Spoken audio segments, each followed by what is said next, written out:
ஹாய்மா, இந்த பாரு தவளை வடைன்னு சொல்லிட்டு ஒரு டிஃபன் சொல்லித்தரேன் பாருங்கள். அரிசி வந்து 3 டம்ளர்னா 1 டம்ளர் துவரம்பருப்பு.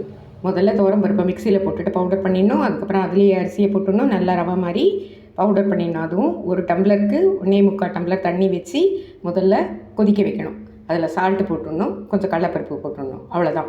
அது நல்லா கொதிச்சதுக்கப்புறமா இந்த நம்ம நொய் அரிசி வச்சுருக்கிறத அதில் எடுத்து நல்லா போட்டு சால்ட்டு போட்டு கிண்டிட்டு அப்படியே வச்சிடணும். ஃபேன் கீழே ஆற வச்சுட்டு நம்ம கை வந்து தாங்குகிற அளவுக்கு பால்ஸ் மாதிரி நல்லா பிசைஞ்சி அது நல்லா அதை கிண்டு வரப்போ உருண்டை கட்டாமல் கிண்டணும்.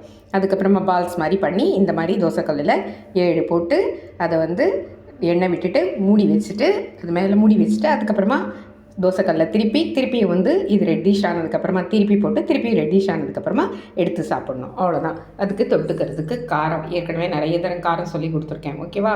லைக் பண்ணுங்கள், ஷேர் பண்ணுங்கள், சப்ஸ்கிரைப் பண்ணுங்கள். தேங்க்யூ.